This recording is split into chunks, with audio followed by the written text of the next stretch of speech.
观众朋友，今日过好冇？我是阿明谷刘浩明，欢迎收看《福起来》。台南是台湾最早发展的都市，可是台南更加有古都的名诶。其实历史上面有一个讲法，就讲台南附近的昆城，以前的古名叫太阳。可是台湾也名诶，都鸦片开始出现呢，表示讲台南的发展真的几早。但是我哋一般的人嚟讲，台南大部分人係咧都係好多人。其實根據台南市政府107年的調查，台南的客家人差不多佔喺6%，但是佔喺6%嘅客家人對台南的歷史有乜嘅影響呢？我哋今日有請到來賓，係對台南的客家人各樣研究嘅文采同專業來同我哋現場。有人同人講，其實台南的人同客家人有歷史地位有幾密切的關係。我哋馬上歡迎我哋嘅專業來到我哋現場。主持人，下個各位觀眾大家好，我係來自苗栗，在台南工作，文化中心主任和圖書館館長退休。主任啊，我請問一下嗬，你頭先講你係苗栗人，咁我來到我哋台南嚟工作咯。哦，差不多30-40年以前，成到台南市政府做教育局嘅主任都好，之後就繼續喺台南。嗰時你喺台南已經嘛喺度差唔多30-40年了呢嗬。有。咁幾時先我想到講我去研究喺台南嘅客人呢一啲主題咯？哦，因為教育和文化完全一體嘅，所以當次元從事教育工作，絕對會參與到文化事項。以前我哋有句話講啊，台南啊，係台灣嘅心臟啊，咁一句話係乜嘅意思啊？我係講，大家係一個到任何一個國家，要了解佢嘅歷史，絕對要去佢嘅古都。所以，假使人係講了解日本嘅歷史，一定有必要去京都；要了解意大利嘅歷史，絕對有必要去佛羅倫斯。所以，冇到台南都不算來過台灣，因為台南歷史嘅起點就係在台南。我講中話講，台南係我哋台灣歷史嘅起點咯，因為我哋而家首都喺台北啦，嗬。中話我講台南係台灣歷史嘅一個起點咯。哦，嗱，先係講一句話啦，台南歷史有結構，客家在台南都有結構，因為台南文史係從哪開始呢？從蒼聖宮收復台灣開始。蒼聖宮屬下有2個部長，一文一武。武將劉國憲，文膽陳永發。先講到嘅劉國憲，劉國憲係福建汀州人，佢當時攻打荷蘭人嘅時節，帶不少同鄉，也就係講蒼聖宮嘅部長有相當不少嘅客家人。佢哋在鹿耳門登陸，然後荷蘭人發生非常激烈的作戰，雙方死亡不少。所以為咗擊敗陣亡嘅將士，還有嗰啲荷蘭人，以及嗰啲亡人擊敗嘅先民，所以起了一個叫做西楚太宗廟。後來參見響應那個三藩之亂。劉國憲參加越東之戰，佢前輩用少數幾千人打贏清軍嘅幾萬人，所以講佢嘅名聲震撼越東。人哋講佢係一個重生嘅將軍。可是其實嗬，對中人頭一句話嚟講嗬，應該講一段故事啦。我哋發現過。因為講佢顛覆了我對歷史的看法，因為其實我哋想，台南大部分都係荷蘭人啊，但是好多人同人講，佢劉國憲伊係客人，汀州客人，然後伊本身伊過會打戰，用伊隻細細嘅兵，去打退過太嘅一種敵人，或者都會想到，我哋咪常常會講，我哋其實我哋啲客人強幹依託。看好落去文言約嘅你嗬，怎麼冇想到出嚟一個太將軍咧嗬？不单是那个刘国贤哦，要陈永发将军啊，在昌盛公属下最重要的军事。收复台湾以后，陈永发所有台湾的经营的政策，大部分都係陳永發策劃主導。像在那個1666年，佢首先創立孔子廟，佢創立孔子廟都係兩個台南孔廟。一隻孔廟呢，咩係全台灣最初建立都講公立啊，公立嘅醫學學堂，翻譯來講到儒學學堂。咩可以講係全台數學，所以咧台南孔子廟動態盛況啊，面當有4教師全台數學。除咗佢對於台灣嘅經濟發展，韓國有相當嘅影響哦。像以前用鹽，煮出嘅鹽哦。以前大部分中國大陸進口嘅，但係陳永發真聰明，佢發明一個瓦盤曬鹽清強力，所以喺台南有一隻梨啊，叫做永發梨。喺永發梨肚方有個瓦盤嘅鹽田，一隻我哋將來叫個瓦盤鹽田，咩陳永發創立嘅呢？天 TV 有人講，一個開山祖師係陳永發將軍。陳俊南，事實來講都係陳永南嘅發明。多啲係位置，一個訪問，明年對呢個陳永發嘅生日都係要攞去祭拜。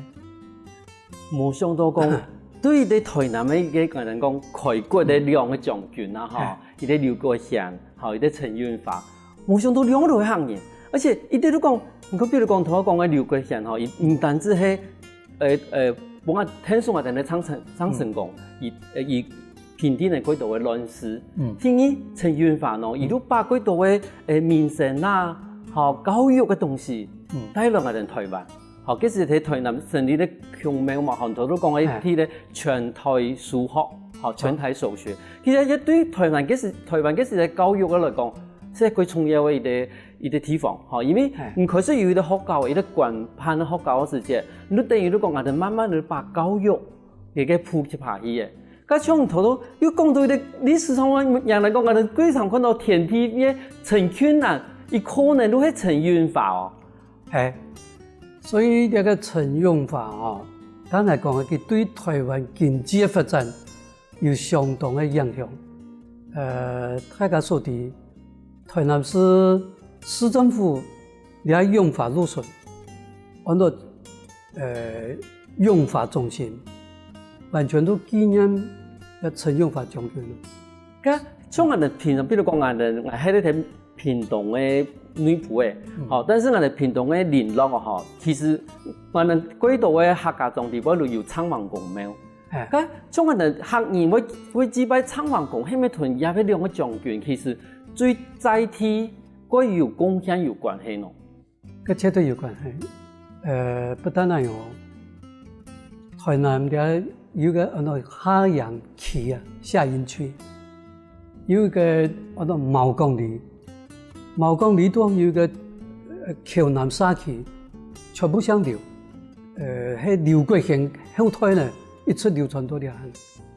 所以除咗人家講嘅強廟以外，等下我會講。客家先民車案啊，行下度廟落去祭拜哦。其實我哋而家認為講，台南大部分都係好多人，但是可能台南嘅早期，尤其係昌王公開始對我哋嘅農業文登陸以後，而帶來嘅鋪張啊，大部分都係我哋嘅客人。所以我哋客人其實對早期嘅台南嘅貢獻係幾大嘅嗬。唔該查，家我要提到。除咗孔廟係客家人創業，一個西人也係客家人陳永發發明，所以一切我家講嘅台南歷史有結構，客家在台南都有結構。係呢，你真係講啦，真係發現講，一开始也要孤独的开始的成立吧吼，真正都对客家人的开垦有关系。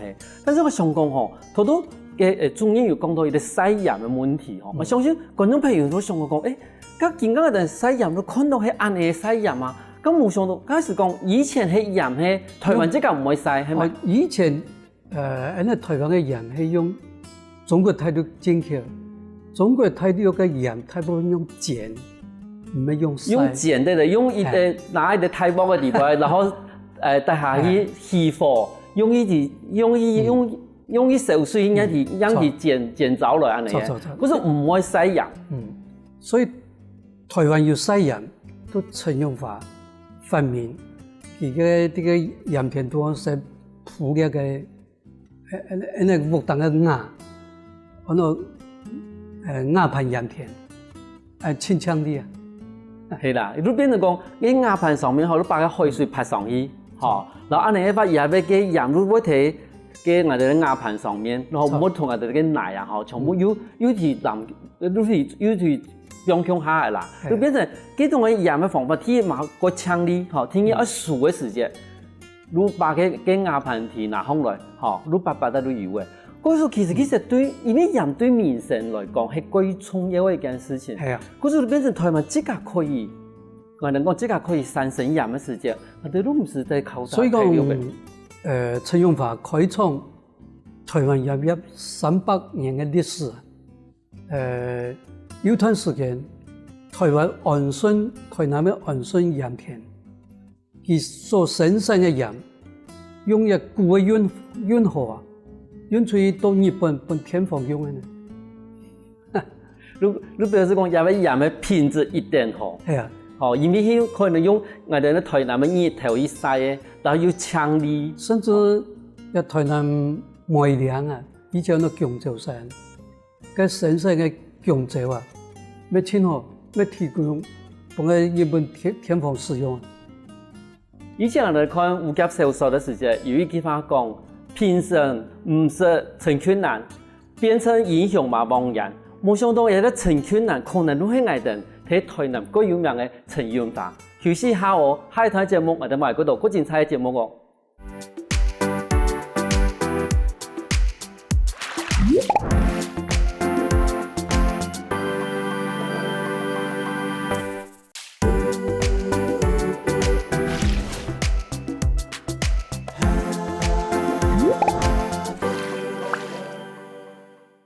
歡迎過來福起來！上一台節目我哋來賓文主任同我哋講生產工身邊兩個大將對台南嘅貢獻。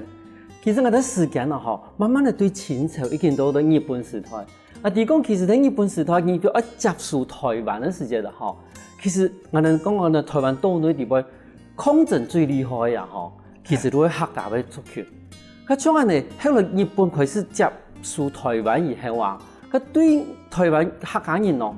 對客家人，因為講抗爭安厲害，我都一樣啊冇。其實你睇台南嘅一啲研究，係咪同人講一下？1894年，那個甲午戰爭，甲午戰爭清朝失敗以後，根據那個馬關條約，將台灣割讓俾日本。嗰當時台灣民眾啊激烈反抗。一個激烈反抗，馬上成立台灣民主國，像劉永福、像那個丘逢甲，兩個都客家人。當時規則台灣反抗最激烈的都係客家地區，像那抗議嘅3個傑出的人士，吳同憲、江少祖、徐翔，這3位係客家人。一直到1915年，那個最尾一次嘅抗議嘅行動，按照玉江事件，也沒有按照西來庵事件，沒有按照臭八年事件。事件係乜個人發起呢？因為係客家人，余清芳、嗰啲嘅羅俊、還有江天，這3個人暗中秘密來發起那個武裝嘅行動，佢發起嘅時間，第二隻行動係所有抗日发通之中，行通之中，牺牲人数最多、规模最大，也台湾人第一次用宗教力量发起嘅一個武裝行動。本來呢個史萊岩事件啊，個史萊岩係一個寺廟，佢借用寺廟嘅按樣嘅名，實施暗中進行一個武裝嘅行動。後來日本人將呢個史萊岩一個寺廟拆掉去，本來啲台南市鬧起啊，後來辦啲北起嘅這個太平記嘅。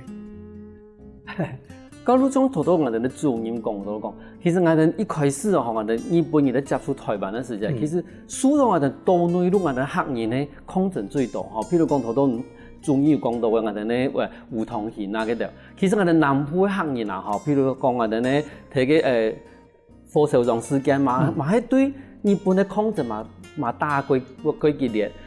後來你看，其實頭到西澳人事件，其實係我哋日本人其實已經正式接觸台灣嘅哦。但是台灣的客人還是想愛，都唔想俾日本人去關注啦嚇。嗰時候有西澳人事件，後來我咪第一擺聽到講西澳人事件，後來西澳已經俾人拆嘅咧，好曬到別的地方去。咁你對日本人來講嘅話，其實這個客人，而係用嘅政策去對客人咯，咁對教育方面咯。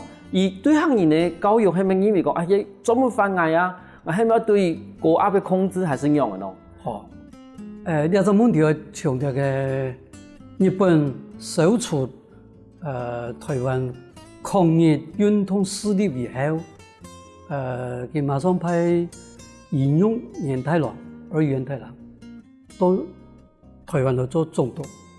佢做總督有兩件事情，一天馬上要解決嘅。第一，傳染病嘅問題；第二，貧窮嘅問題。佢對呢個傳染病問題佢首先就設立呢個帝國大學。帝國大學都係兩個台灣大學，在呢個大學內部設立個醫學部，按照了加強研究防治呢個傳染病。至於呢個反轉貧窮嘅問題，佢首先設立一個台灣總督府，一個台南師範學校。有一個省內設立嘅師範學校呢，因為我有大量嘅師資，嘅時間可以招考很多優秀平凡嘅青年來加入師範學校。一方面佢要進行嘅國民教育。講到呢個台南師範學校，有一個台南師範學校第一屆畢業生，後來變成呢個日本嘅歷史名教授，佢名係按照山本龍在教授啊。有一次佢到台南嘅時間，佢想我以這個母校啊。行去看啦，當時嘅兩歲啊，看見年齡一大，三代講佢自家行動啲，所以佢陪同佢，叫我去看到底佢嘅母校係什麼樣，係乜嘅學校。佢兩個人到現場嘅時間，張地講哦，原來佢講嘅母校。就在啲台南市西門路獵人國小順頭嘅三山公園。到現場時間，有山本教授啊，佢咪拜託一個廟房嘅管理員，就朱英偉拜託佢出來。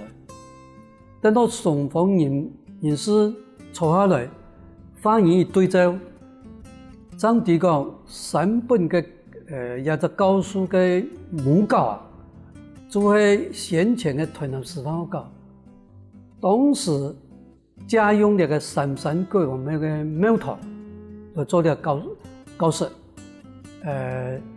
所以大家說的三山國王廟啊，係人哋客家嘅守護神。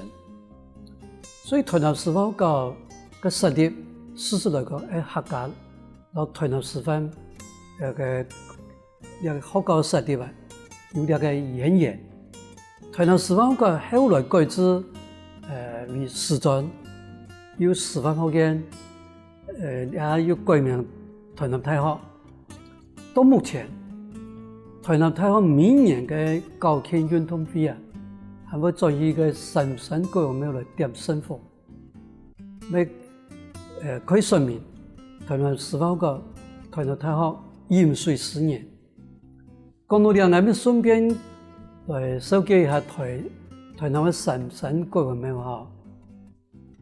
一個廟頭本來係本地嘅土海來台嘅人士啊，休息嘅所在，所以啊按照潮汕會館，一個廟頭嘅建築形式，然後所有台灣嘅廟完全冇咁樣，都完全保留潮州式嘅建築風格。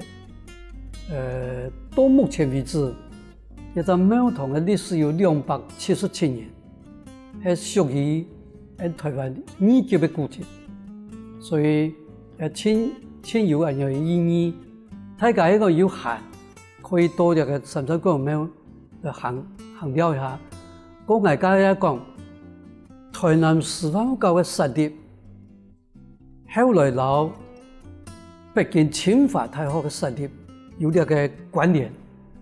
簡單來講，台南師範學校辦學嘅成功，促成後來北京嘅清華大學個新竹嘅清華大學。剛才談講了吼，其實我剛剛都講，好多人哋專業嚟講起以後吼，即係心理保養嘛，幾道問題嘛，幾道答案嚟啦吼。譬如講，因為頭先講，第一代我哋那個日本人來台灣以後，都成立咗我哋呢間嘅台灣大學。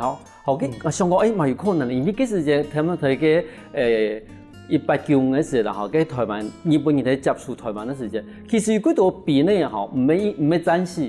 嗰度變咧係因為來台灣啊，吼水土唔服，傳染病嘿。以前醫學啊冇進步吼，那個傳染病真多。因為日本人都係北方嘅民族啦，吼，所以對我哋南部嘅熱胎啦，吼，亞熱胎嘅地方啦，吼，其實伊只是嘛係唔多地講，入邊嘅傳染病都係很樣嘅。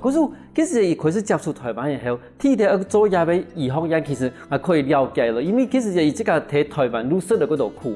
但是聽見都講，而喺教育方面嘅事情，即係講係啲學冇唔錯，其實中英講嘅都講，以用教育嚟反轉貧窮嘛，吼，一點係個重要嘅。但是一般嚟講，教育嘅話，我哋都想，睇到想個空廟啊，你做乜最尾我曬得睇，當初咧接觸伊反抗伊最多客人咧，三山國王廟行咯，你係咪請人哋文主任同人哋同人哋說明一下？錯，我這邊係特別，去台南師範學校。喺台南大學，一個中郎，佢係要公布一種1899年台南師範學校在呢個台南三山國王廟創立，係有呢種古嘅照片嘅，所以也記法絕對有呢個事實的根據，係了說明甲主持人所問的呢個問題哦。事實來講，剛才一路也講清楚，喺台灣割讓俾日本以後，台灣人激烈的反抗，最激烈的反抗都係客家地區，從南到北都咁樣。所以一個台南師範學校設定內，當時有兩個考慮啊，第一個空廟，第二都三山國王廟。因為講佢唔可以去空廟，因為佢要推行皇民化政策，佢要設立空廟啊，不利佢哋嘅皇民化嘅政策推行。同時要考慮到抗疫行通所有數都是虧錢多嘅，是苦頭錢多都在客家地區，所以佢要想到講三山國王啊，係客家守護神。所以將這個台南師範學校設立這個三山國王廟，事實來講，有個翻譯講籠絡的意思，受過出賣的意思。嗰時候其實都用一種個反右的嗰種政策，好來至少來提供哦，他講嘢其實佢硬講哦，係用硬一條對嘅話，伊可能，好冇會佢硬一對，係，但是用嗰種個反右嘅方法，可能，伊會慢慢嘅，好我幫人接受到日本人接受台灣一件事情。但是把一件最重要的事情，好多人都講啊，等你可能台灣師範學院的一個實力同埋等你後來清華大學有關係，有一段事情，但下一段同我哋觀眾朋友講哦。OK， 好。好多人文中醫有講到講啊，等台灣師範學院的實力同後來嘅清華大學實力，其實係有關係哦。休息一下，等下我哋節目馬上開始哦。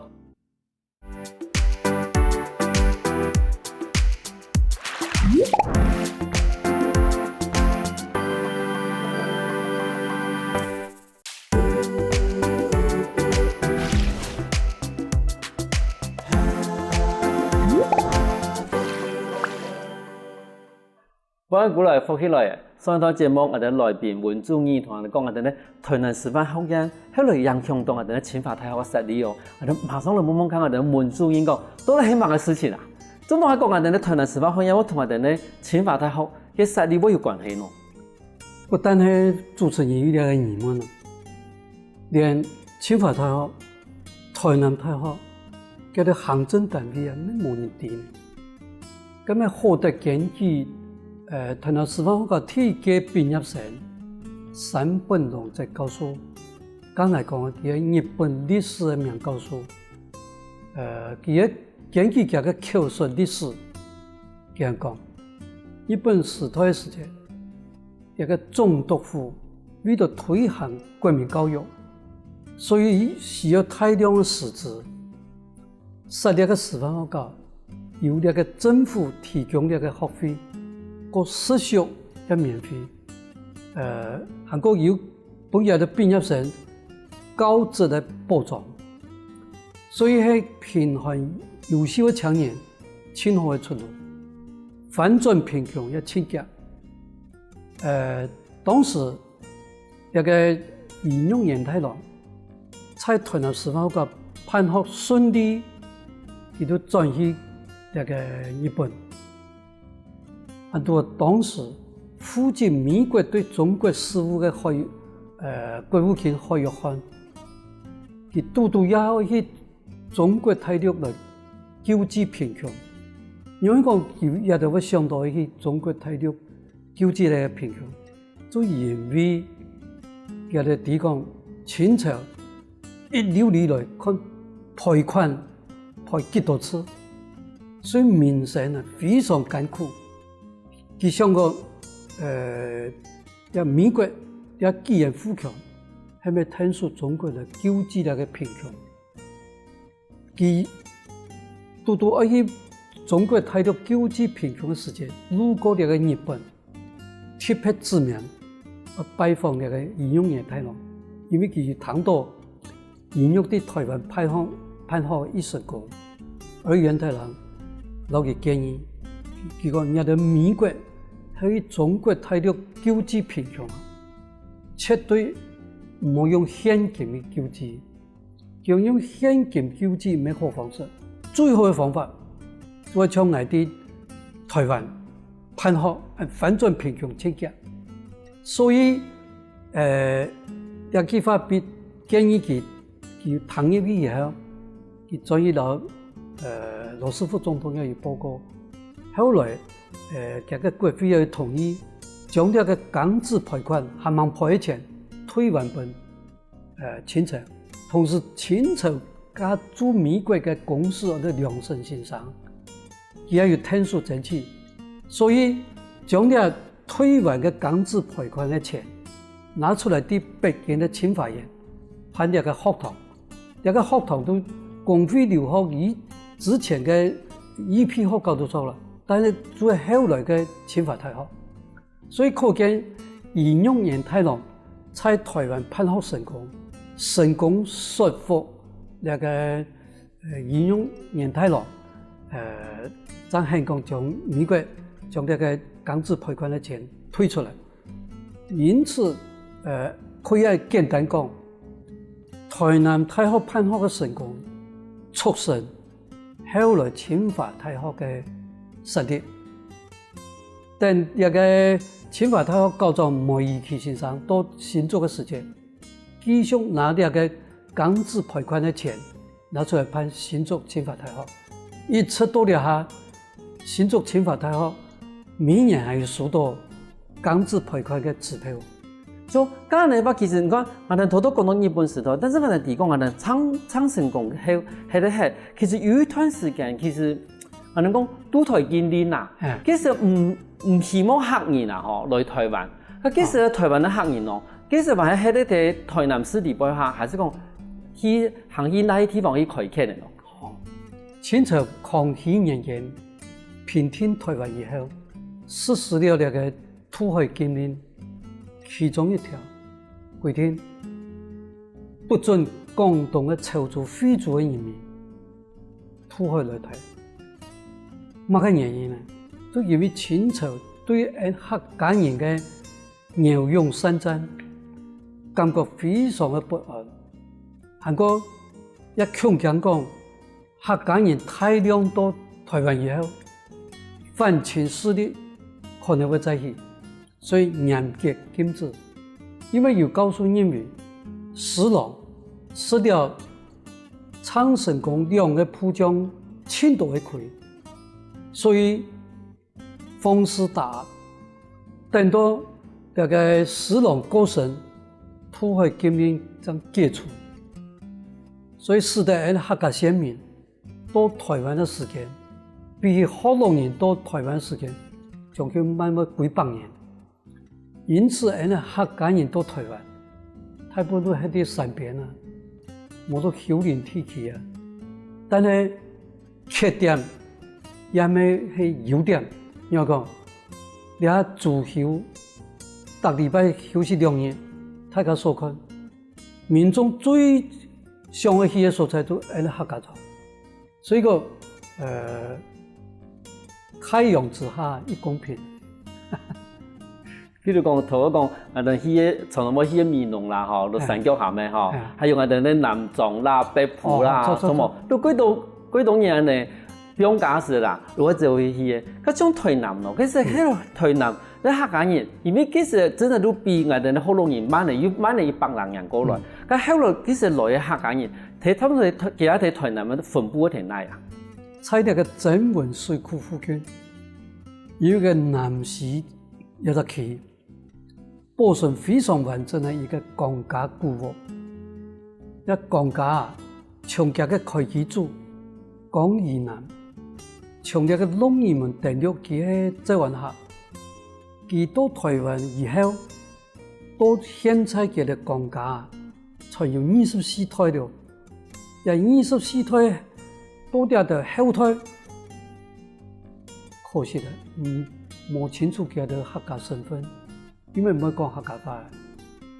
個後代，一看熱心嘅宗教人士佢嘅後胎，係多少嘅，啲講自己係客家人。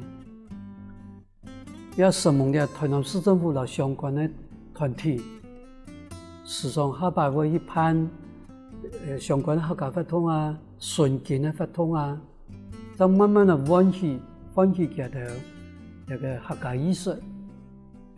公家古屋嗬，將近有300年歷史，到目前為止，全台灣單一個鄉市啊，保存最完整也最大的佛法。實在大家有閒可以留了也睇下嘅公家古屋。聽你來講，因為講到南市區嘅梅嶺啊，梅嶺以前係強州山，一個強州山以前在日本時代都開始有一個開墾嘅計劃，所以也不少客家人搬到嘅黃素菜去開墾。開始嘅時間種一個強州。強州嘅品質剛才有講過，因為提供本地嘅日本田房嘅使用，但係因為太偏遠，所以強州來講運輸挺困難。後來改種一個梅啊，到寒天嘅時節，幾隻山頭，滿山滿野嘅梅花，非常的强，可以讲是踏雪寻梅啊，最好的素材，踏雪寻梅。好，那另外呢，在梅田来讲，因为有一部分客家人都给到去开创疆路，到现在为止，记得还继续喺啲嘅梅田，也感觉非常可惜嘅都讲，记得还会讲客家话。除咗南市以外，柏河地區啊，柏河地區40來個90年前，土中梅地區都一多人搬來一個開建，到底還有一個那里家內里，還有30人戶嘅人不講客家話，講我們介紹到個家下陽地區有個毛公里，毛公里都向嘅橋南沙區。貴州人想留過去嘅後退咪？按講起來吼，客家人較可惜都啲台南喺度較分散。事實來講，客家語言文化可能嘅實體生活嘅經驗，所以啊，希望政府單位或者講相關嘅團體加緊對個宣傳嘅客家狀態。多來做一個客家資源嘅調查，或者講一個順境嘅發通，一點一點引起佢哋嘅客家認同同意識。好多今日文主任嘅分享啊，就發現到講，其實客家人唔單止對台南嘅歷史，其實可以講對全台灣嘅歷史，如果有直接冇咗幾大嘅影響。嗰度喺一般觀眾朋友有閒去台南留了嘅時間，可以參考一下我哋今日文主任同你分享一個地方，去聽你下行聊聊啊。今日佢感謝我哋文主任來到嚟現場同你分享很多台南嘅客家人嘅故事。非常感謝主持人本嘅機會來紹介台南啊，有關客家對台南甚至貴州台灣嘅影響。也感謝各位觀眾，什麼大家有閒。歡迎多來台南行了什麼？休息一下哦，大家聽下啲時間來，運動運動。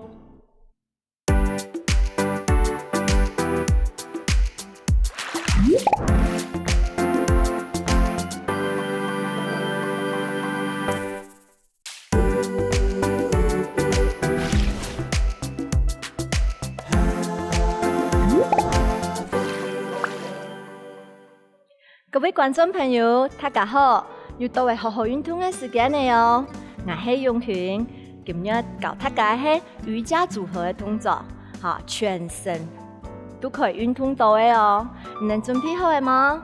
準備好嘅，請你放起來，臀前上痛下來做瑜伽哦。兩隻腳來打開來，你肩條變鬆，手變鬆。我剛剛嘅骨頭一節一節下去，臀嘅頸椎，慢慢嘅胸椎，一節一節。我嘅頭要記得變鬆哦，手嘛變鬆，可以放，瞄到天來，好，做一個停留。再一節一節放來，尾椎、腰椎、最尾頸椎。好，再做一次哦，頸椎，臀嘅骨頭打開來，一節一節，動作唔是夾。慢慢地去剛剛的骨頭，一節一節的下去，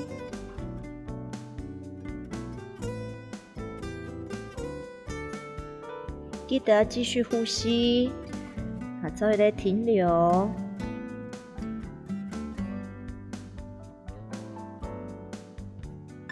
慢慢地放起來，尾椎。腰椎、上椎、颈椎，好，臀嘅竖打开来，好，并嘅减跳，弯片，冲出去，减跳。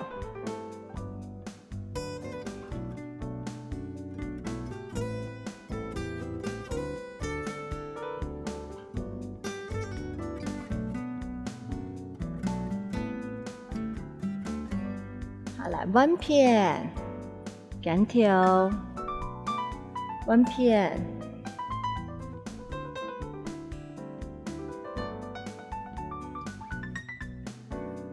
天轮线上通下走，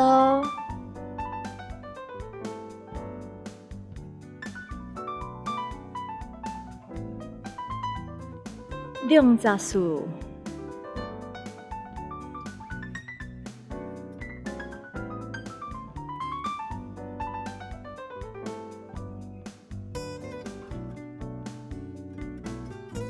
挖眼前呢，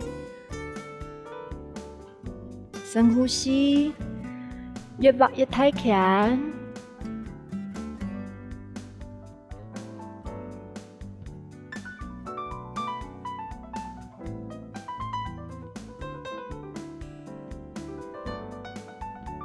慢慢的，脚再打开时变三角形的，做一个三角式。面位嘅腳切條空，再邊嘅嘅腳踝，數面位嘅腳再打開伸上去，嘅眼珠可能嘅數，剛剛嘅數一直在延伸。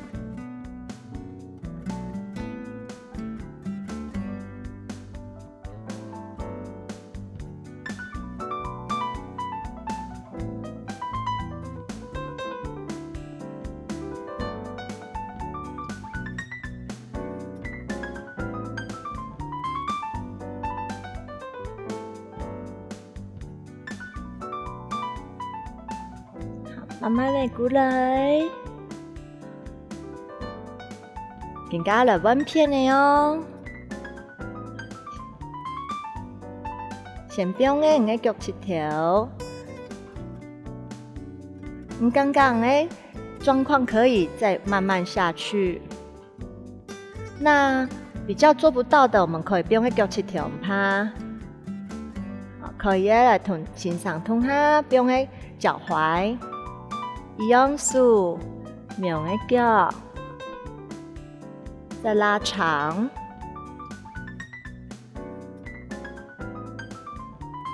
你眼就可以同嘅數通下，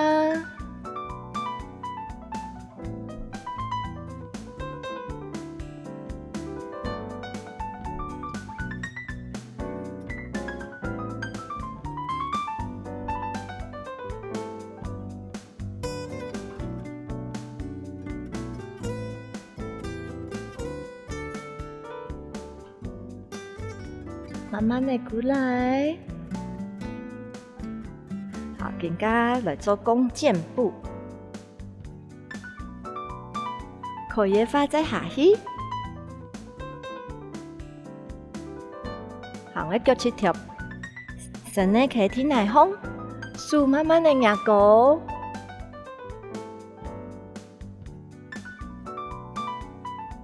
好，再往後，再做一個延展。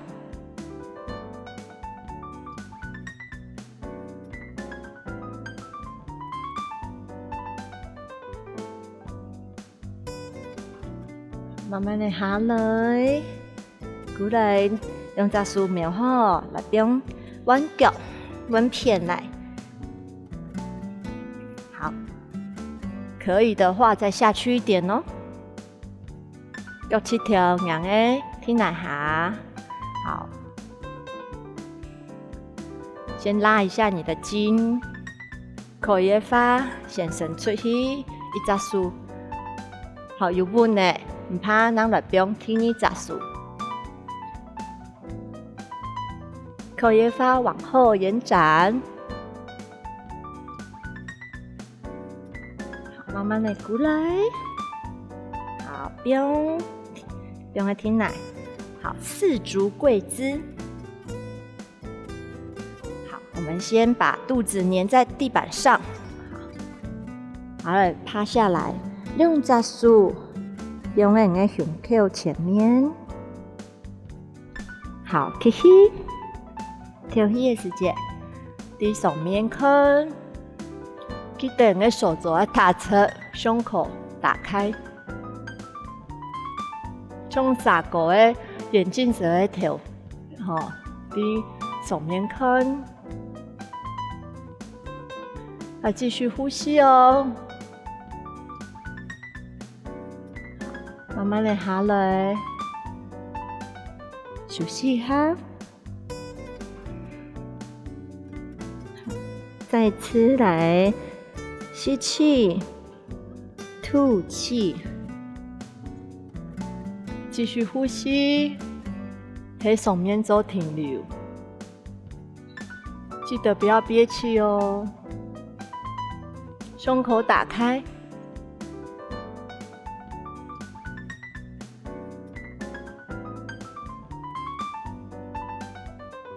慢慢的下来，调息。来，第三摆，吸气，调息。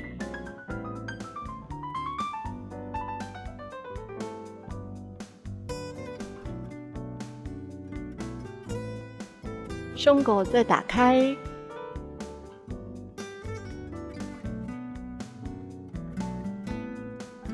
慢慢的下来，周围的休息室，缓和一下你的腰。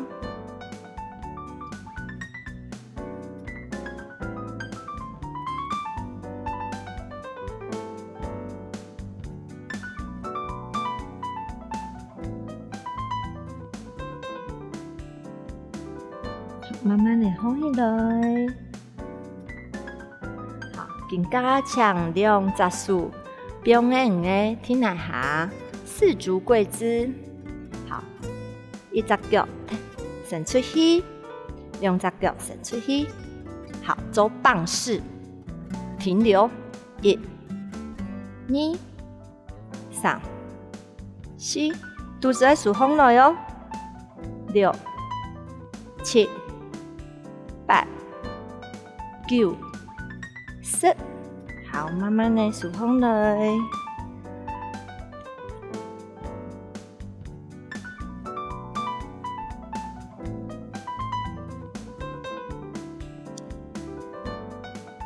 好，再摆，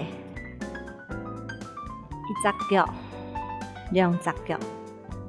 好，如果你的状况不 OK， 我们可以好手撑棒式，用手掌。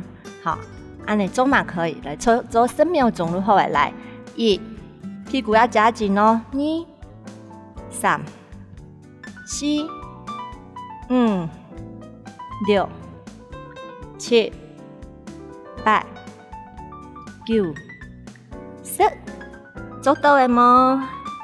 做到了，来休息一下。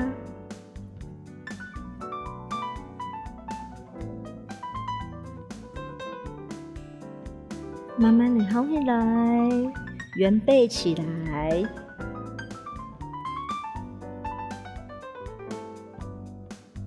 今日的动作好玩嘛？好玩呀哈！明日如果同我做运动哦，好好运动，俺能下次再来了。